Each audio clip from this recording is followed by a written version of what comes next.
The only thing my husband David asked of me when he said goodbye was, "Please don't go to the retreat property, Naomi. Promise me." He squeezed my hand with the last vestiges of strength he had left, his eyes pleading. I promised him. I always respected his wishes, even when curiosity consumed me. But a few years after his death, curiosity finally won, and what I found on that property would change my life forever.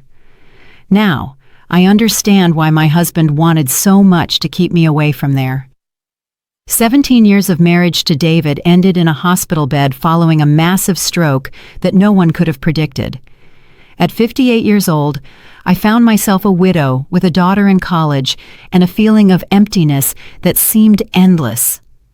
While organizing his affairs, I discovered there was much more to my husband than I ever knew. It was a regular Tuesday when his attorney, Mr. Harrison, called me into his office. 2 months had already passed since the funeral. Life continued its cruel course of normality, while I was still trying to figure out how to breathe without David nearby. "Mrs. Sterling, I have something I must deliver to you," Mr. Harrison said, sliding a small box and an envelope across his polished wooden desk. David left specific instructions that this was only to be delivered after his passing. The box contained a heavy antique key with a leaf-shaped metal keychain. The envelope bore my name in David's unmistakable handwriting. "What is this key for?" I asked, turning it over in my fingers. "It's for a property in Lake Arrowhead. Your husband purchased it approximately 4 years ago, but he left explicit instructions that you were only to learn about it after his death." My heart pounded. David didn't own any other properties besides our home. He never mentioned a country retreat. More importantly, why did he make me promise never to go there, only to reveal its existence later? "It's called the Crestwood Estate," the attorney continued. "Apparently, it was the house where David spent part of his childhood. He reacquired it after many years, though it had changed hands several times." "Wait, this doesn't make sense," I interrupted. David always avoided talking about his childhood. When I brought up Lake Arrowhead, he would get tense, change the subject. Why would he buy a house there? Mr. Harrison adjusted his glasses. "I couldn't tell you, ma'am, but there's another important detail. The property has become extremely valuable in the last 2 years. "How so?" "A large developer, Summit Resorts, is building a luxury resort in the area. Your husband's property is strategically located. They have already made several multi-million-dollar offers for the house." My head was spinning. David had never been wealthy. We lived comfortably on his engineer's salary and mine as a university professor, but nothing that would allow him to buy a second house, especially in a desirable area like Lake Arrowhead. And why keep it a secret? With trembling fingers, I opened the envelope. "My dearest Naomi, if you are reading this, it means I left sooner than I expected. Forgive me for all the secrets I kept. The house is yours now. Over the past 4 years, I transformed that somber place from my childhood into something I hope you find beautiful. I know I made you promise never to go there. I am undoing that promise now. In fact, I ask you to go just once before you decide what to do with the property. In the house's study, you will find my laptop. The password is the date of our first meeting, followed by hope, the word you taught me to feel again. I love you more than I could ever express. David." I pressed the letter to my chest, tears blurring my vision. Even in death, David still had the power to surprise me. "I need to see this place," I said. "There is a complication," Mr. Harrison interrupted. "David's family is contesting the will. His brother, Marcus Sterling, alleges that David was not mentally capable when he purchased the property. That's absurd. My husband was the most lucid and centered person I've ever known. Even so, they have filed legal motions. Considering the current value of the property, this could turn into a complicated battle." I pocketed the key, a sudden determination seizing me. "I'm going to Lake Arrowhead today." 2 days later, after a hurried drive through the Cascade Range, I parked in front of a carved wooden gate with the name, the Crestwood Estate, in wrought iron. My heart pounded as I turned the key in the lock. The gate swung open with a soft creak, revealing a property much more impressive than I had imagined. It wasn't just a country house.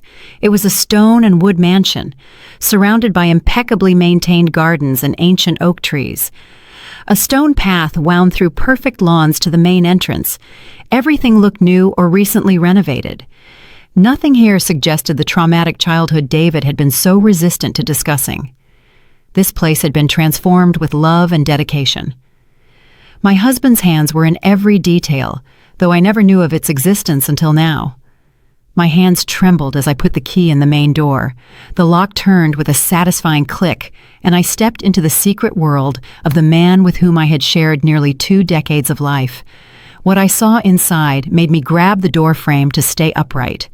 The entrance opened into a large, double-height living room with a stone fireplace. But it wasn't the architecture that took my breath away. It was the paintings.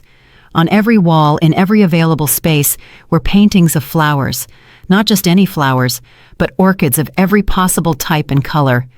My lifelong passion, which David always supported with silent affection, surrounded me in a gallery dedicated to my greatest love. And there, on a table near the window overlooking the gardens, sat a silver laptop with a single white orchid placed on the lid. Before I could take another step, the sound of tires on the gravel announced that I was no longer alone. Through the window, I saw a black SUV pull up behind mine. 3 men got out, all bearing David's unmistakable facial resemblance. The same straight nose, the same almond-shaped eyes. The Sterling clan had arrived, and by the severe expressions on their faces, they were not here to welcome the widow to her newfound property. The men approached with the confidence of those who felt they owned the place.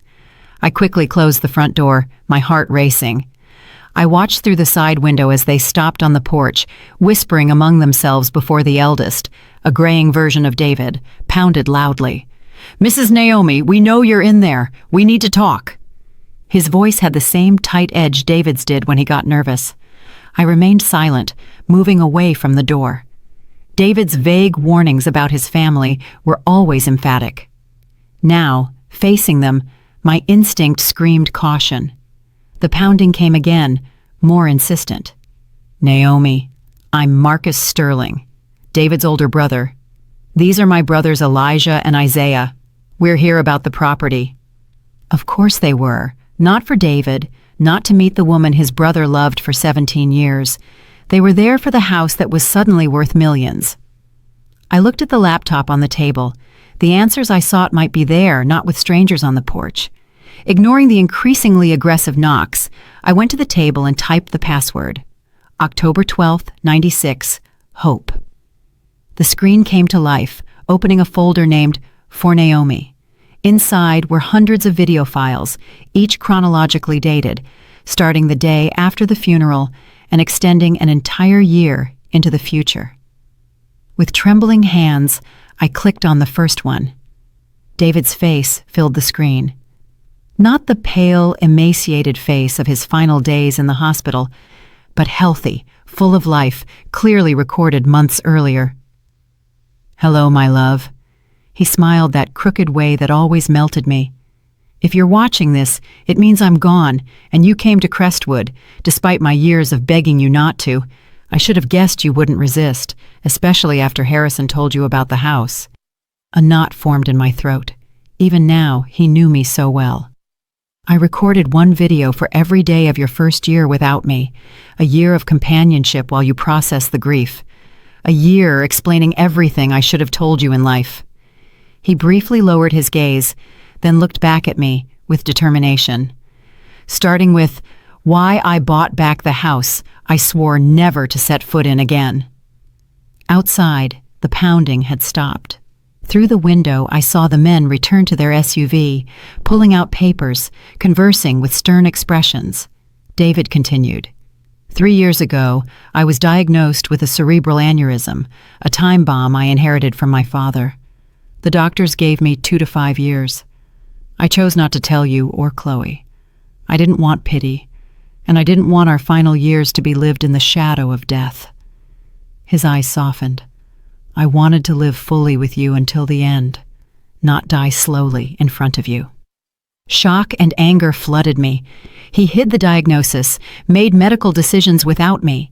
He denied me the chance to prepare, to consciously value our final moments. "I know you're angry right now," he said, as if reading my thoughts. "You have every right to be, but I hope you understand I made that decision out of love, not cowardice." The men outside were making calls, walking around the driveway with the frustrated energy of a denied entitlement. When I received my diagnosis, I decided to use the time I had left to create something meaningful for you. You've always loved orchids. You always talked about having a space just for yourself to cultivate them someday. So I found the last place anyone would expect me to go, the house I left at 18, swearing never to return. He leaned toward the camera. "What my brothers don't know is that I legally bought the house from my father before he died.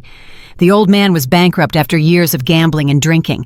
He sold it to me for a fraction of the value, desperate for money, making me swear not to tell my brothers, who still thought they would inherit it someday. That explained the legal challenge. They believed they had rights to a property David had legitimately purchased. The house was in ruins when I bought it, Naomi, just like my childhood here. But this time I had the resources to transform it. Every business trip over the last 4 years, I was here, overseeing renovations, building something for you." Outside, the brothers were approaching the door again. This time Marcus held a document against the window for me to see, some kind of court order. "My brothers will come for it," David continued in the video, his expression hardening. "They never wanted the house until last year when the resort project began. Suddenly, the worthless property they mocked me for buying became a gold mine. They will try anything to take it from you." One of the brothers was on the phone again, his expression triumphant as he hung up. "In the bottom drawer of this table is a blue folder with all the legal documents you need. The house is unquestionably yours. I made sure of it." David's face softened. "But Naomi, whether you keep it or sell it is entirely your choice. I built this place for you. I filled it with beauty for you, but I don't want it to become a burden." A police cruiser was driving up the driveway. The brothers watched its approach with satisfied expressions. "One last thing," David said. "In the conservatory behind the house, you'll find the rare orchid collection I spent years cultivating. The team I hired will continue to care for them, whether you are here or not. They are my final gift to you, along with the means to appreciate them." The video ended, freezing on David's smiling face, just as the knock on the door resumed, more authoritative. "Mrs. Sterling, county officer, we need you to open the door, please." With a deep sigh, I closed the laptop, retrieved the blue folder from the drawer, and went to face what came next. As I reached for the doorknob, my cell phone rang. Chloe, our daughter, calling from college. I hesitated, then answered. "Chloe, this isn't a good time." "Mom," her voice was tight with irritation. "Why didn't you tell me about Dad's house or the developer proposal? The uncles just called me, offering a fair deal if I help them contest the will. What the heck is going on?" So, they had already contacted my daughter. That perception ignited something fierce and protective inside me. They weren't just coming for me. They were trying to manipulate my grieving child.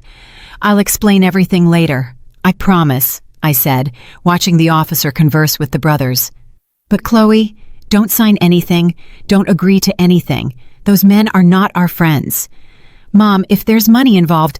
"This is not about money," I interrupted, surprising myself with the firmness in my voice.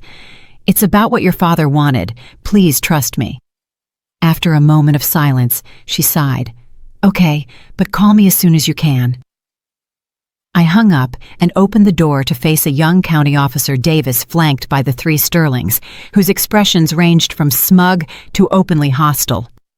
"Mrs. Sterling, I'm Officer Davis. These gentlemen have a court order requesting an inspection of the property as part of an ongoing inheritance dispute." I smiled calmly, channeling the strength David always admired in me. "Of course, officer, but first, I think you should see this." I handed him the blue folder containing David's documentation. My husband anticipated this exact situation. Marcus stepped forward with a disdainful gesture. "Family disputes are complicated, officer. My sister-in-law is understandably emotional and confused." Actually, I interrupted him, I am neither emotional nor confused. I am a widow on a property that legally belongs to me, facing 3 strangers who happen to share my late husband's DNA. I turned to the officer, and I would appreciate it if you would review these documents before allowing anyone onto my property. The deputy took the folder, his expression neutral as he began to examine the contents. The Sterling brothers exchanged glances, their confidence visibly wavering. I thought of David's video, of the secret he kept to spare Chloe and me unnecessary suffering, of the magnificent gift he created in his final years. Whatever game his brothers were playing, I was determined not to lose the last tangible expression of my husband's love without a fight. The deputy looked up from the documents. His expression shifted. These appear to be in order, ma'am. A clear deed transfer, notarized statements, certified bank records of the original purchase. He turned to the brothers. Gentlemen, I see no grounds to force an inspection today. This appears to be a matter for the civil courts. Marcus's face flushed with anger. This is absurd. That woman has no right. That woman, I interjected calmly, is David Sterling's wife, and I have every right to be here. As the brothers reluctantly retreated to their SUV, followed by the apologetic deputy, I felt a strange mix of loss and discovery. The husband I thought I knew completely had kept secrets, some painful, others breathtakingly beautiful. Now I faced a choice: retreat to the safety of my former life or fully immerse myself in this unexpected legacy and the battle that came with it.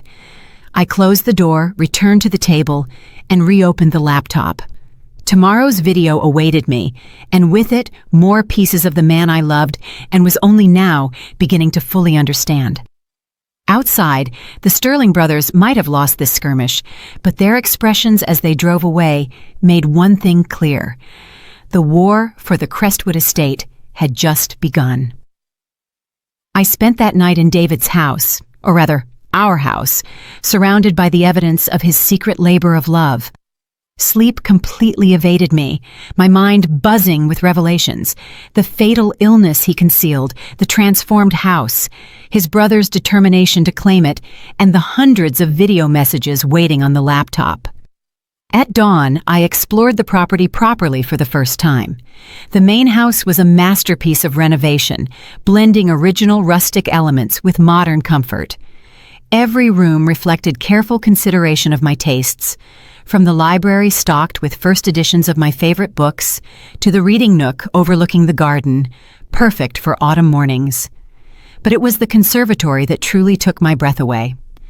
As David promised in the video, a stunning collection of orchids filled the glassed-in space. Some were so rare that I had only seen them in specialized books. A blue Cattleya walkeriana, almost impossible to find, bloomed proudly like the queen of the place. "Good morning, ma'am." The voice startled me. A middle-aged woman appeared from among the plants, holding a sprayer. "I'm Ms. Jackson. Your husband hired me to care for the orchids." "Naomi Sterling," I replied, extending my hand, though I suspect you already knew that. She smiled kindly. "Mr. David talked about you a lot during his visits. He said you had a special touch with plants that he could never quite match." "Did you know my husband well?" Ms. Jackson hesitated. "As well as he allowed anyone to know him, I suppose. He was here at least once a month for the past 4 years, overseeing everything personally." That sounded like David, methodical, attentive to detail, always preferring to do things himself rather than delegate. "The blue Cattleya over there," Ms. Jackson continued, pointing to the orchid I had admired. "He spent nearly 2 years searching for it. He said it reminded him of one you saw once at a show and never forgot." My heart ached. The orchid exhibition at the Atlanta Botanical Garden Show 10 years ago. I had commented on that flower only once, and David remembered. "Did he ever mention anything about his health?" I asked hesitantly. A shadow crossed Ms. Jackson's face. "Not directly, but in the last 6 months, he pushed harder. He worked long hours, like a man with a deadline." The confirmation struck me, but it also explained the hurried quality I sensed in David during his final months. I had attributed it to work stress, never imagining he was creating all this while knowing his time was limited. "His brothers were here yesterday," I commented, watching her reaction carefully. Her face hardened. "They've been lurking around ever since Summit Resorts announced the project, suddenly very interested in the family home they hadn't visited in decades." She adjusted the irrigation system before continuing. "What can I say about them? Marcus is the oldest. He has an investment firm in Raleigh, North Carolina. He always treated David as if he were doing him a favor by acknowledging him. Elijah is the middle one, a lawyer, good with words. Isaiah is the youngest, always in Marcus's shadow." She shook her head. When David came back to buy the property, they scoffed at him for wasting money on a hole-in-the-wall place until the resort started planning. This matched the fragments David had shared over the years. His difficult childhood, his escape to college, his reluctance to discuss his family. "They'll be back," I said, more to myself than to Ms. Jackson. "Certainly," she nodded, "but Mr. David prepared for that. He always thought several steps ahead." Back in the house, I forced myself to eat something before opening the laptop for the day's video. David appeared, seated in what I now recognized as the house's library. "Good morning, my love. I hope you slept well in our new home." He smiled that crooked smile I missed with a physical ache. "Today, I want to show you something special." The camera moved as he walked through the house, down a hallway I hadn't explored, stopping at a locked door. "This room is just for you. The key is in the top drawer of the nightstand, that antique silver one with the orchid engraving." I paused the video, went to the master bedroom, and found the key exactly where he described. Following David's path in the video, I located the inconspicuous door at the end of the east wing. The key turned smoothly. I pushed the door open and gasped. A fully equipped art studio filled the large corner room, bathed in perfect light from floor-to-ceiling windows. Easels, canvases, paints, brushes, everything an artist could desire, arranged with loving precision. I hadn't painted in 15 years. After art school, I abandoned my artistic dreams to teach literature, to keep us afloat while David built his career to raise Chloe. Over the years, someday became a distant dream, then a bittersweet memory of a path not taken. The video continued, David's voice pulling me back to the laptop I had carried with me. "You gave up so much for us, Naomi. Your painting was the first sacrifice. Even though you never complained, I always promised myself I would give it back to you someday." Tears blurred my vision as I surveyed the studio, the professional materials, the reference books organized on the shelves, the windows oriented to capture the perfect light. "There's one more thing," David continued. "Look in the cabinet beneath the window bench." I walked toward the cushioned bench near the window overlooking the garden, now golden in the morning light. Beneath it, recessed into the wall, was a cabinet I might have missed had I not been told to look for it. Inside was a flat, archival box. With trembling hands, I lifted the lid and fell to my knees in shock. My paintings, dozens of them. All the work I created in college, pieces I thought had been lost in our moves over the years. David had preserved them, protected them, stored them for 15 years until he could return them to me in this perfect space. On top lay a small canvas I recognized immediately, my final project before graduation, a self-portrait of a young woman looking toward the future, with eyes bright with possibility. David had asked to keep it the day I finished it. Attached was a handwritten note. "She's still in there, Naomi, the woman who painted with such passion and vision. I gave you the space. The rest is up to you." I pressed the note to my chest, overwhelmed by love and loss in equal measure. David had seen me, truly seen me, in ways I hadn't allowed myself to be seen in years. The sound of vehicles on the gravel tore me from that emotional moment.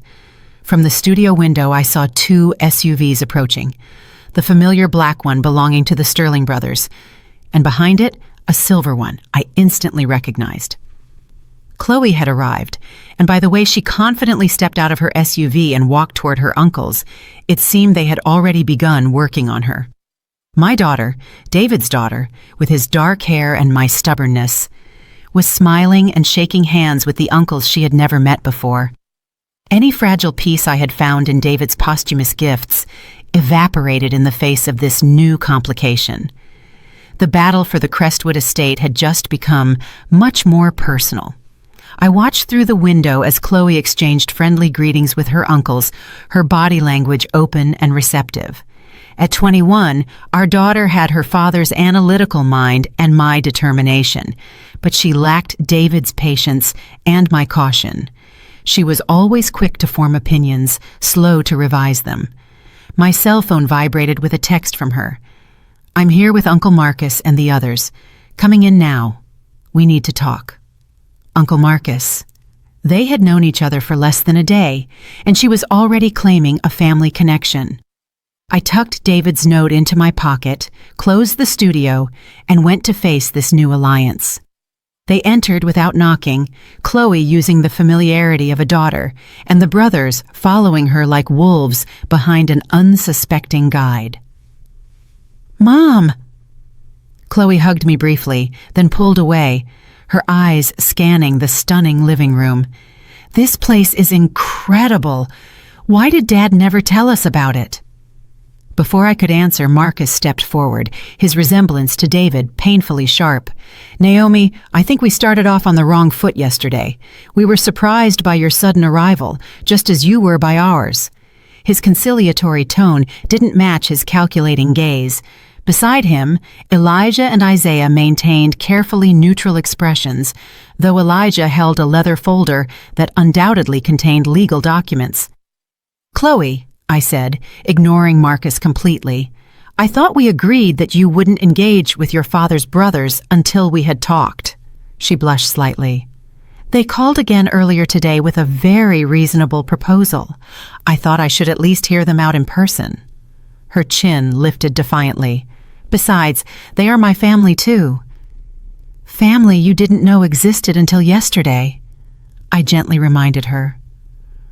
"Only because Dad kept them away from us," she countered. "Just like he hid this incredible place. Doesn't that strike you as strange? What else was he hiding?" The question veered uncomfortably close to the revelations in David's videos. "Your father had complicated relationships with his brothers," I said carefully. "He had his reasons for the distance he kept." Marcus made a dismissive gesture. "Ancient history. Brothers fight, especially in difficult families like ours. What matters now is moving forward together."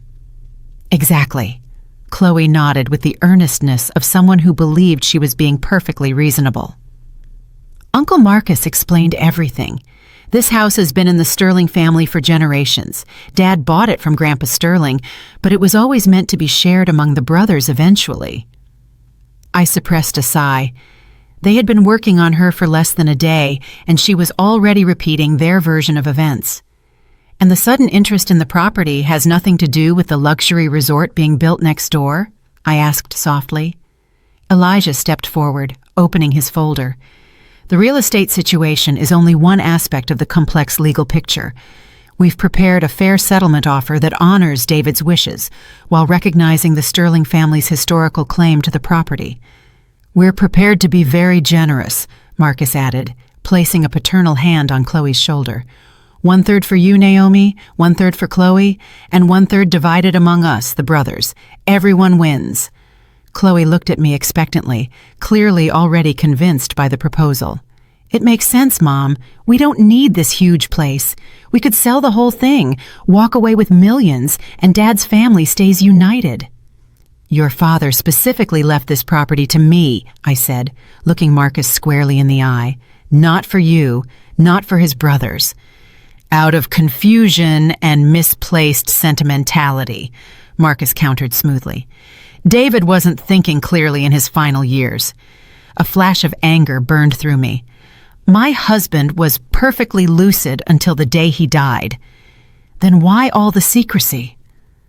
Isaiah spoke for the first time, his voice softer than his brother's, but no less sharp. Why hide the property purchase from his wife and daughter? Why the elaborate arrangements with the attorney? Those are not the actions of a man thinking rationally. I thought of the videos, the renovated house, the art studio. Every element meticulously planned as a final gift. None of it suggested confusion or impaired judgment. "Mom," Chloe said, her voice softer now. "I know this is hard. Dad left us, and now we're uncovering all these secrets. But this proposal makes financial sense. We'd both be secure for the rest of our lives." The door opened behind them, and Ms. Jackson appeared, her face worried. "Is everything all right, Mrs. Sterling? I saw the cars arrive." The brothers turned, visibly irritated by the interruption. Marcus narrowed his eyes. "This is a family matter." "Ms. Jackson is my employee," I said firmly. "She is welcome in my home." "Actually," Elijah interjected, "her employment status is among the disputed assets pending the resolution of our legal claim." Ms. Jackson didn't back down. "Mr. David hired me personally. He made me promise I would look after the place and after Mrs. Naomi if anything happened to him." "We'll review all employee contracts," Marcus said dismissively. I had heard enough. "I think it's time for all of you to leave." I looked directly at the brothers, then softened my gaze as I turned to Chloe. "Except you, of course. You are always welcome to stay." "You're not even going to consider their offer?" Chloe asked incredulously. "I will review any written proposal with my own attorney," I replied, "but I will not be pressured in my own home." Marcus's conciliatory mask dropped, revealing the ruthless businessman beneath. "This property is worth tens of millions with the resort project. We can do this amicably, or we can make things very difficult." "Is that a threat?" I asked, calmer than I felt. "A reality check," he corrected. "You are a university professor facing a legal battle against adversaries with significantly greater resources. David may have had good intentions, but he put you in an untenable position." I thought of the blue folder with his meticulous documentation, the videos showing David's lucid planning, the property that represented his final act of love. "I believe my husband knew exactly what he was doing," I said calmly. "Now please, leave. Chloe, you're welcome to stay for lunch if you'd like." She looked conflicted, glancing between me and her newly discovered uncles. "I think I'll go with them for now. We have more to discuss." She kissed my cheek quickly. "Think about the offer, Mom, please." I watched them leave, a sense of emptiness expanding in my chest. In just 24 hours, my daughter had been drawn into the orbit of men David spent his whole life avoiding. Ms. Jackson waited until the cars disappeared down the driveway before speaking. "Mrs. Sterling, there's something you should know, something your husband asked me not to mention unless it became absolutely necessary." I turned to her, mentally exhausted, but forcing myself to pay attention. "What is it?" "It's about the true extent of the property and what's really hidden here." She gestured toward the conservatory. "We better walk. Some things shouldn't be discussed inside the house where the walls might have ears." As I followed her across the lawn, the morning sun illuminated the beautiful property my husband had secretly created. Whatever revelation awaited me, I was sure of one thing. David had anticipated this battle, perhaps even Chloe's vulnerability to his brother's manipulation. The question was, had he prepared me enough to win a fight I never knew was coming? Ms. Jackson led me past the main conservatory toward a tool shed I hadn't yet explored. Unlike the perfectly renovated structures on the rest of the property, this building maintained its original rustic appearance, deliberately unimproved to seem unimportant. "Your husband was a careful man," Ms. Jackson said, producing an old iron key. "After his brother's first visit last year, he became even more cautious." "They visited before?" David never mentioned that. Ms. Jackson nodded gravely. "They showed up unannounced as soon as they heard about the resort project. Your husband was here, overseeing the construction of the art studio. They didn't recognize him at first. He had let his beard grow out during the treatment." The casual mention of David's treatment hit me like a wave of renewed grief. While I was innocently teaching literature classes, my husband was here, sick, creating this sanctuary while fending off his predatory brothers. What happened? He watched them from a distance, then left without revealing himself. That night, he made changes to the property plans, starting with this.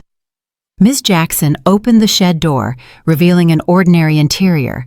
Gardening tools, equipment, dust motes dancing in the shafts of light streaming through the wall cracks. Ms. Jackson moved confidently toward the back corner, pushing aside several stacked boxes to expose a trapdoor recessed into the concrete floor. Your husband installed this entrance last winter. The workers thought they were building a wine cellar. She pulled the heavy door upward, revealing a sturdy ladder descending into darkness. After you. Curiosity overriding apprehension, I followed Ms. Jackson down the stairs.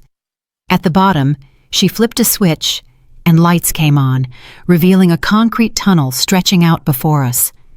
What is this place? Your husband called it the vault. I call it genius. The tunnel stretched for about 100 feet before opening into a large room filled with file cabinets, a table with computer equipment, and walls covered with maps and documents. Welcome to David's war room, Ms. Jackson said with a touch of pride. Everything he compiled about his brothers, their businesses, and the true value of the Crestwood estate.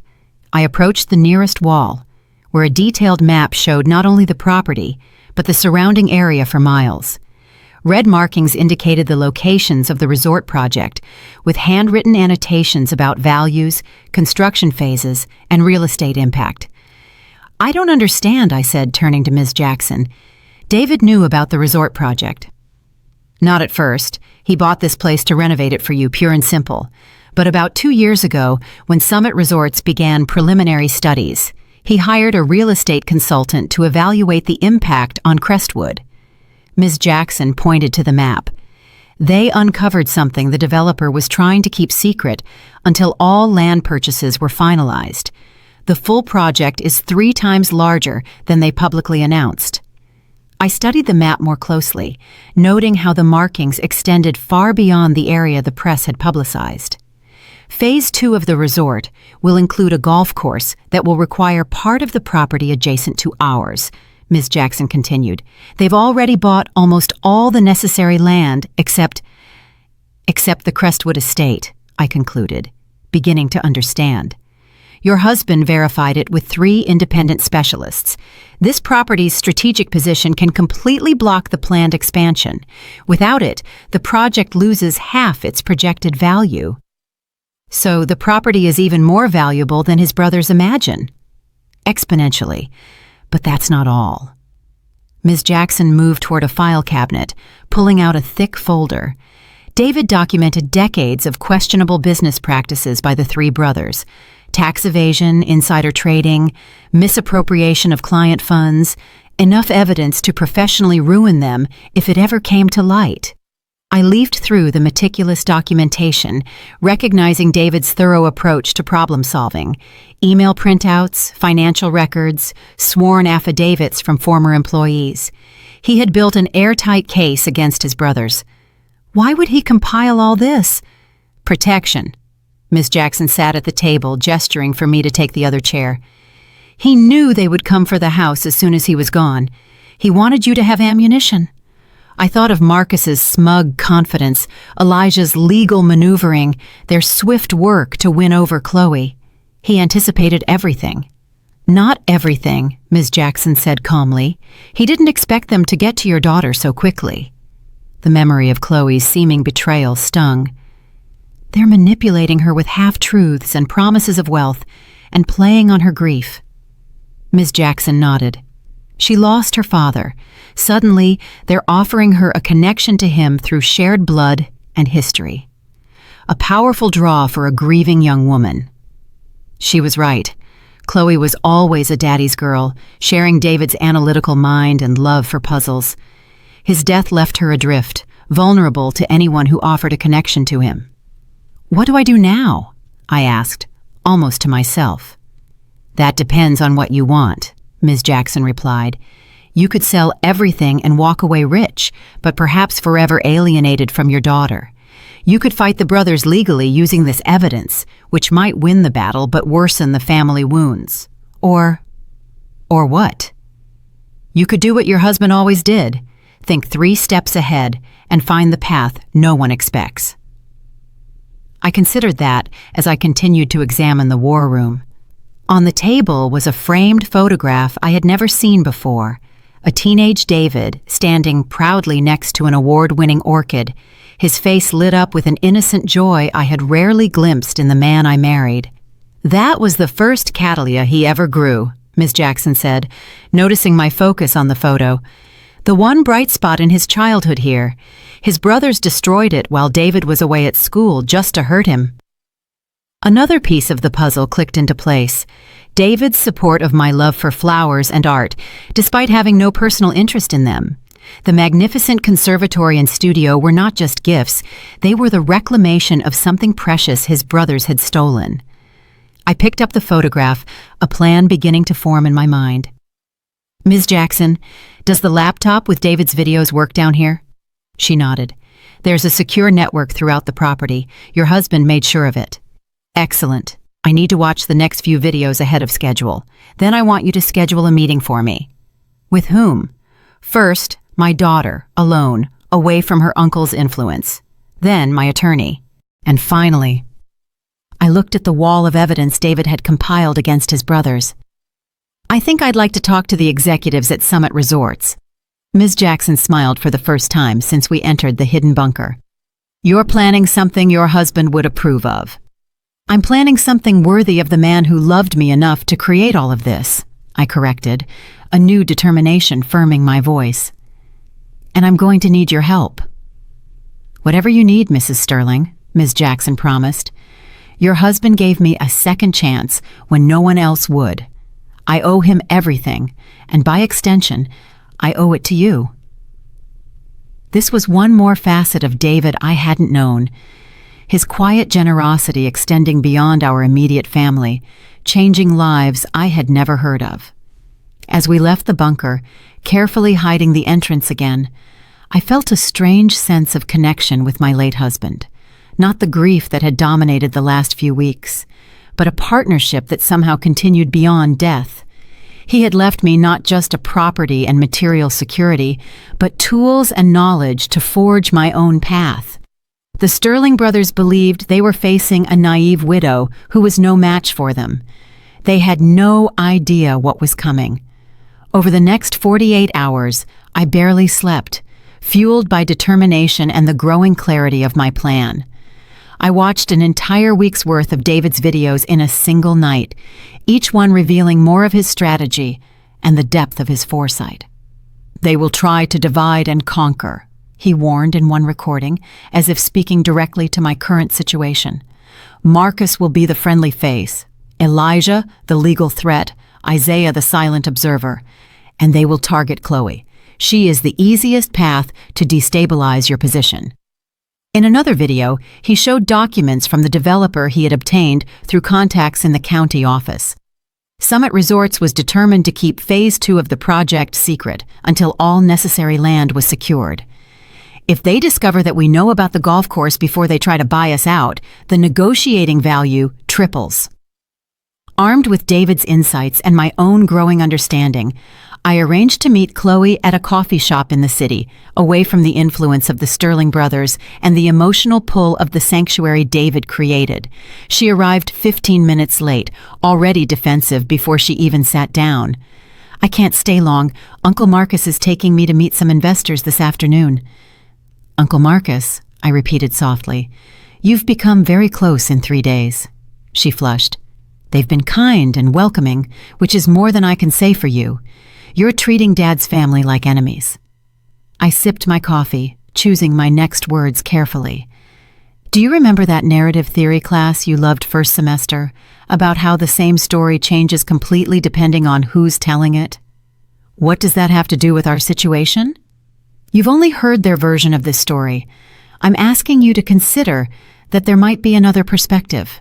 Your father's. Dad's dead," she said bluntly, pain flashing in her face. "And he obviously didn't trust us enough to tell us about this place while he was alive." I reached into my purse and pulled out a tablet. "He actually left something for both of us." "What is this?" "Your father made videos, Chloe. Hundreds of them.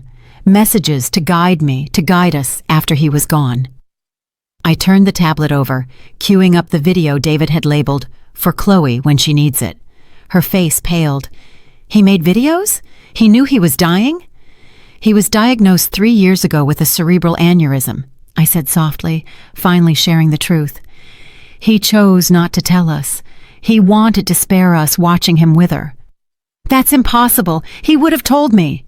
But uncertainty was already creeping into her voice. Watch the video, Chloe. Listen to him. With trembling fingers, she pressed play. David's face appeared, healthy, vibrant, his eyes crinkling with that smile that was so characteristic of him. Hello, my brilliant girl. If you're watching this, then I'm gone. And knowing you, you're probably angry about all the secrets I kept. He chuckled softly. You never liked being kept in the dark about anything, even as a kid. Tears welled in Chloe's eyes as her father continued. I should have told you I was sick. I should have given you time to prepare, to ask all those questions you're so good at forming. But I was selfish. I wanted our final years together to be normal, not overshadowed by my diagnosis. I hope someday you can forgive me for that choice. David leaned toward the camera. But there's something else you need to know. Something about my brothers I never shared with you. Our falling out wasn't some petty family squabble, Chloe. They defrauded my share of the inheritance when I was 19. They used my name on fake documents while I was away at college. When I found out and threatened to expose them, they threatened to implicate me as a willing accomplice. Chloe's hand covered her mouth, her eyes glued to the screen. I left Lake Arrowhead. I moved to Raleigh. I met your mother. I built a life. I raised you. That was more than enough. His expression hardened. But my brothers never changed. Whatever they are telling you right now, remember this. They want control of the family property not out of sentiment, but out of pure greed, and they will use anyone, including my daughter, to get it. The video ended, freezing on David's concerned face. Chloe remained motionless, tears streaming silently down her cheeks. He was protecting us, she whispered finally. All this time, it was more than just his illness, I confirmed gently. Your uncles aren't the family connection they pretend to be. They are opportunists who see you as the easiest path to what they want. She wiped her tears, anger replacing grief in her expression. They've been lying to me, haven't they? About everything but the fact that the house is worth millions. That part is true. But they didn't tell you about the full resort project or why the property is so crucial to the developer's plans. Understanding lit up her eyes. They're trying to con us. Us, I repeated, feeling a surge of hope. That means you're back on my side, Mom. I never left your side. She looked down, ashamed. I wanted to feel connected to Dad through his family. They had stories about him as a kid, photos I'd never seen. I understand, I assured her, reaching my hand across the table to squeeze hers. Grief makes us vulnerable in ways we can't foresee, but now we need to be smarter than them, together. Chloe straightened up, her expression shifting from devastation to determination, so much like David that my heart ached. What's the plan? I smiled, feeling the first real sense of confidence since this ordeal began. First, we meet with my attorney tonight, not the family lawyer your uncles want to use, but someone recommended by Mr. Harrison. Then tomorrow, we have an appointment with Summit Resorts. Why? Because knowledge is power, and we now know something your uncles don't. Exactly how much the property is truly worth to the developer. I showed her the documents from David's war room. They think they are dealing with an uninformed widow and a naive niece. It's time to show them exactly who they're up against. For the first time since David's death, Chloe laughed, a sound of genuine amusement. Dad always said you were the smartest person he ever met, that beneath that quiet literature professor was a strategist who could outmaneuver anyone if properly motivated. He really said that? I asked, surprised. All the time. She smiled, wiping away the last tears. He also said the biggest mistake anyone could make was to underestimate Naomi Sterling. As we left the coffee shop together, I felt a shift in the dynamic of this battle. The Sterling brothers unwittingly had united us instead of dividing us. They had no idea that their initial apparent success with Chloe had only set the stage for their ultimate defeat. Later that night, with Chloe by my side, I presented my complete plan to the attorney David had recommended for this exact scenario. His expression shifted from professional interest to undisguised admiration as he grasped the full scope of what I was proposing. "Mrs. Sterling," he said finally, "your husband told me you would surprise me with your strategic thinking. He was right."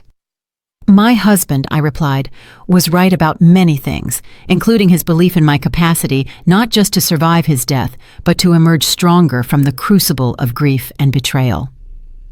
The Sterling brothers arrived at the Crestwood estate exactly when I expected them, at 10 o'clock sharp, 3 days after my meeting with Chloe. Their black SUV drove up the driveway with the confidence of men who believed victory was merely a formality. Behind them followed a silver sedan I didn't recognize, likely their attorney or financial consultant.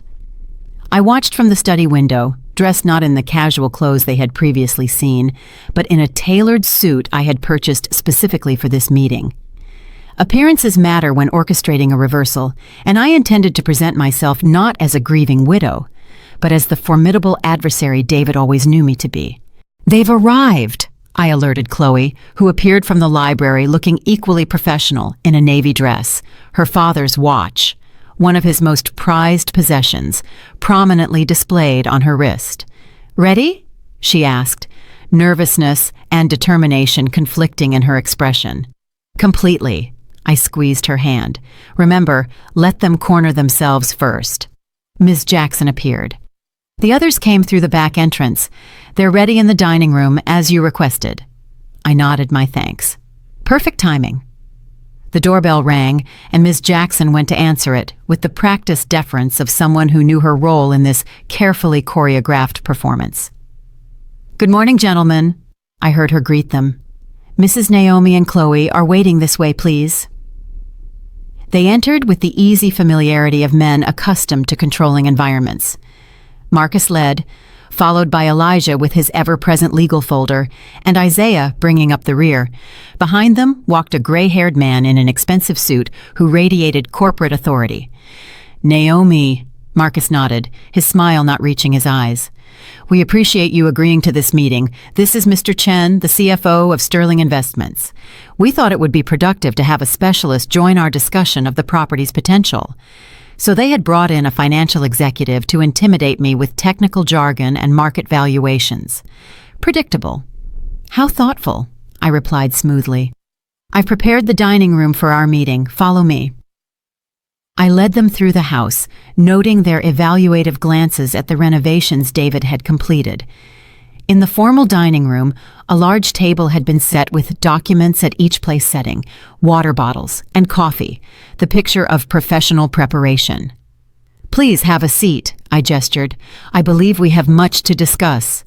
As they settled in, expressions of confidence still firmly in place, I remained standing at the head of the table.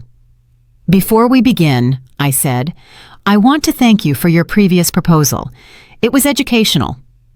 Marcus's smile widened, clearly interpreting my comment as capitulation. "We're pleased you took the time to consider our offer. With Mr. Chen's expertise, we can discuss the most advantageous arrangement for dividing the property's assets." "Yes, division," I said, picking up a remote control from the table. "That's precisely what I'd like to discuss." I pressed a button, and a hidden screen descended from the ceiling at the far end of the room. The brothers exchanged surprised glances. Clearly, they did not expect this level of preparation. "If you would direct your attention to the presentation," I continued, clicking the remote again. A detailed map of the Crestwood estate appeared on the screen, showing the property's boundaries, topographical features, and its position relative to the surrounding area. "This is the full survey of the Crestwood estate," I explained. "The entire 25 acres, not just the 10 acres mentioned in your proposal." Elijah shifted uncomfortably. "The western portion is an undevelopable preservation area. We excluded it for the sake of simplicity." "How considerate," I replied with irony, except for one small detail. Another click of the remote, and the map overlaid with the full resort project. All phases, including the golf course Summit Resorts had been keeping secret. Mr. Chen straightened in his chair, his professional mask slipping as he leaned in to study the projection with sudden interest. As you can see, I continued calmly, Phase 2 of the project extends predominantly over the western area of our property, the acres you so generously offered to exclude from our fair division. Marcus's face turned red. Those plans are just speculation. The analysis from Sterling Investments indicates, actually, a new voice interrupted as the side door opened. Those plans have been confirmed by the Summit Resorts board itself. The Sterling brothers turned in shock as Mr. Alston, the CEO of Summit Resorts, walked into the room, followed by my attorney and two executives in formal suits. "What is this?" Marcus demanded, half rising. "This," I replied pleasantly, "is a meeting about the true value and future of the Crestwood estate. Mr. Alston has expressed a significant interest in the property, particularly after reviewing the complete documents my husband compiled regarding the resort project." Mr. Chen shot a betrayed look at the Sterling brothers. "I was told you had exclusive negotiating rights to this property." "They do not," my attorney interjected calmly, placing additional documents on the table. "Mrs. Sterling holds clear and unquestionable title to the entire property. The documents the Sterling gentleman showed you are without legal merit." Marcus slammed his hand on the table. "This property has been in the Sterling family for generations. David had a moral obligation." "Moral obligations?" Chloe spoke for the first time, her voice firm despite her hand gripping the water glass. "Like the moral obligation you had to my father when you defrauded his inheritance? Or forged his signature on documents? Or threatened to incriminate him if he exposed you?" The brothers froze, the color draining from their faces. "What exactly is she talking about?" Mr. Chen asked, looking increasingly uncomfortable.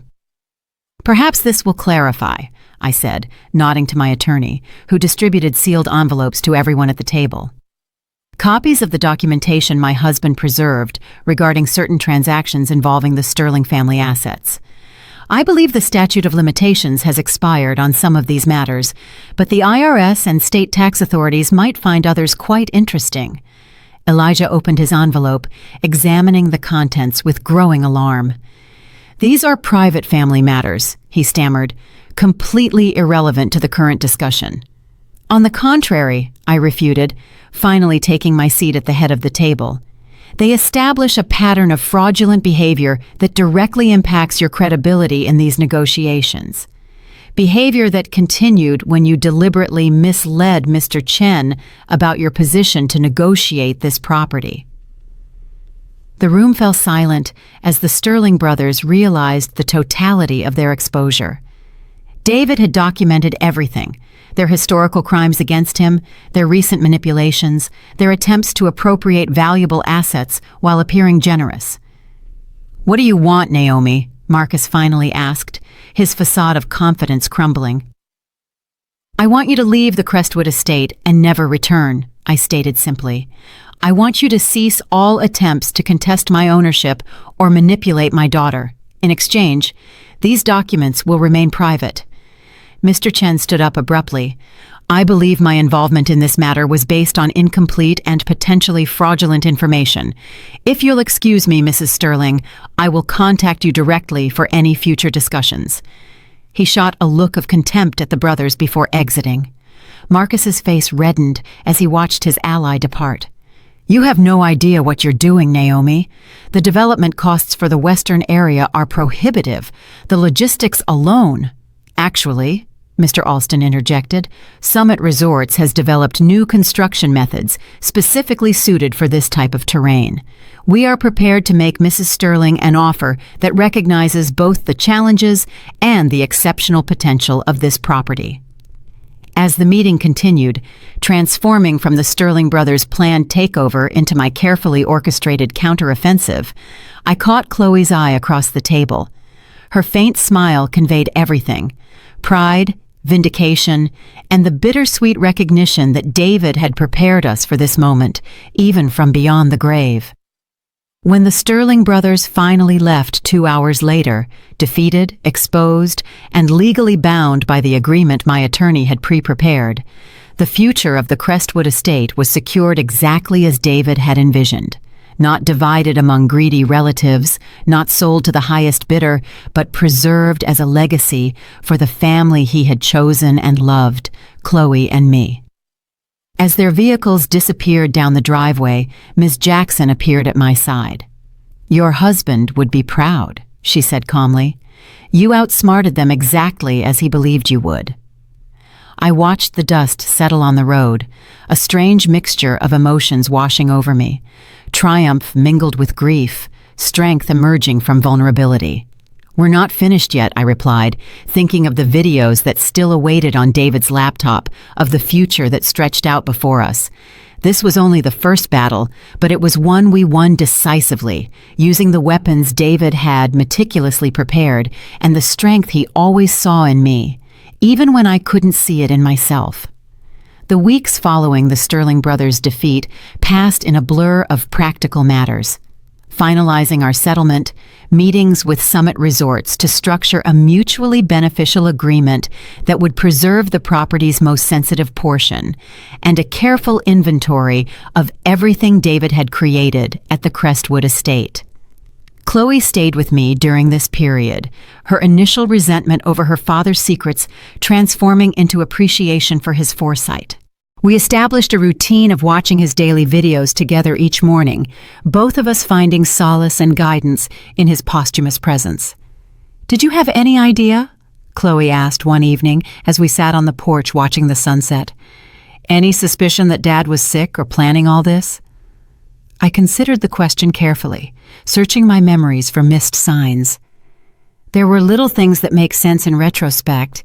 His insistence on updating our legal documents 3 years ago, the way he would sometimes look at us during dinner, almost memorizing our faces, his sudden interest in photographing ordinary moments. "I just thought he was going through a middle-aged appreciation phase," Chloe said, smiling sadly. "In a way, he was," I mused, sipping my tea. "Just not for the reasons we imagined. The biggest change was how he stopped putting off personal things. Your father was always a someday person about personal affairs. Someday we'd take that trip to Europe. Someday he'd learn photography. Someday we'd renovate the kitchen. Then suddenly he started doing things instead of just talking about them, creating something lasting." I shook my head, still adapting to the magnitude of what he had concealed. I never imagined he was racing against time, creating a legacy because he knew he wouldn't be here to see it flourish. The executives at Summit Resorts were surprised when I outlined my conditions for property access. Instead of selling everything for a single lump sum, as most landowners would do, I insisted on an agreement that prioritized environmental preservation, established strict limits on development, and guaranteed that the conservatory and the art studio would remain intact. "Mrs. Sterling," the chief negotiator said, "these terms are highly unusual in the industry." "Then perhaps the industry needs more unusual terms," I replied, channeling David's quiet confidence. "This land is special. It can wait until we agree on responsible methods to develop it." To my surprise, Mr. Alston, the CEO, was intrigued rather than deterred by my approach. "Your husband mentioned you were a literature and arts graduate before becoming a professor," he observed. "He said you would insist on doing it the right way, not just the lucrative way." Another piece of David's planning revealed. He had established contacts with select people in the industry, paving the way for negotiations he knew would occur after his death. A month after claiming my inheritance, I was in the art studio David had created, sunlight streaming through the windows, illuminating a canvas on the easel. After more than a decade away from painting, I finally picked up the brush again, hesitantly at first, then with increasing confidence. Today's subject waited patiently in the conservatory, visible through the studio windows, the rare blue orchid David had found because he remembered a casual comment I made years ago. Ms. Jackson taught me about orchid cultivation, my fingers gradually regaining the dexterity I thought I had lost forever. "Mom!" Chloe appeared in the doorway, laptop in hand. "Today's video is different. I think you should watch this one alone." I put down my brush, curious. We had grown accustomed to watching David's daily messages together. Different how? It's marked specifically for day 30. He titled it, "When Naomi Starts Painting Again." She handed me the computer with a gentle smile. He knew you would eventually come back to this. Alone in the studio, surrounded by the tools of a passion I was rediscovering, I opened the laptop and pressed play. David appeared, sitting in this very room before the art supplies had been installed, the space empty except for the magnificent windows. "Hello, my love," he began, his smile warming me across time. "If you are seeing this, you found your way back to art, back to the passion you set aside for our family all these years." I touched the screen gently, tears welling up. "I've been thinking a lot about legacy," he continued. "What we leave behind, what marks we make on the world. Most people think of legacy in terms of children or wealth or achievement. But there is another kind of legacy, the enablement of possibility in those we love." He gestured to the empty room around him. "This space is not finished yet, but in my mind, I can see it complete, filled with light and color and your creations. I picture you standing at an easel, brush in hand, finally giving form to the visions you have carried inside you for all these years." I looked at the portrait of the orchid on my easel, struck by how closely it aligned with David's imagination. "I structured everything to give you freedom, Naomi," he went on. "Financial security through the resort agreement, protection from my brother's interference, a beautiful space to create. But what you do with that freedom, that is your legacy to build, not mine to determine." He leaned toward the camera, his expression intense. "The house, the conservatory, the art studio, they are not the inheritance. They are just the tools. The real inheritance is possibility, the opportunity to become more fully yourself, unrestrained." I paused the video, overwhelmed by the depth of his understanding. David had known me better than I knew myself. He had seen the dormant artist still alive inside the professor and mother I had become. When I resumed the video, his expression had softened. "I have one request, though it is yours to accept or reject. In the closet behind this room, there is a large canvas I commissioned before the diagnosis. It is blank, waiting. When you are ready, truly ready, I hope you will create something for it. Something that captures not just what you see, but what you feel about this place that brought me back to my origins and will lead you to your future." The video ended with his familiar sign-off. "Until tomorrow, my love." I stood motionless for several minutes, processing his words. Then, driven by an impulse, I went to the storage closet and found exactly what he had described. A massive, custom-sized blank canvas, perfect for the main wall in the great room, the heart of the house. In the following weeks, as autumn painted the landscape in shades of gold, I made countless sketches, trying to capture the essence of the Crestwood estate and what it represented. None satisfied me until one morning, watching Chloe tend to the orchids in the conservatory, something clicked.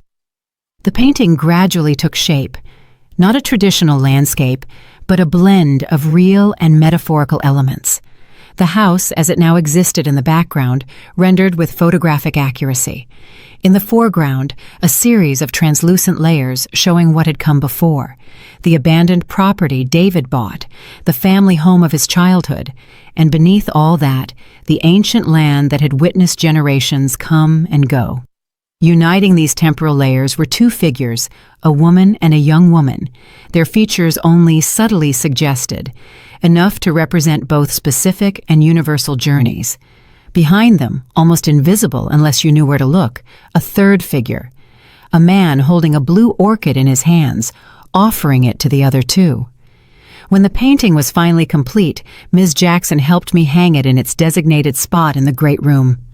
Chloe stepped back, studying it, tears in her eyes. "It's Dad, isn't it? And us." She traced the paths of the figures with her finger in the air. The past, the present, and the future of this place. Legacy, I said simply. Not what is left behind, but what continues forward.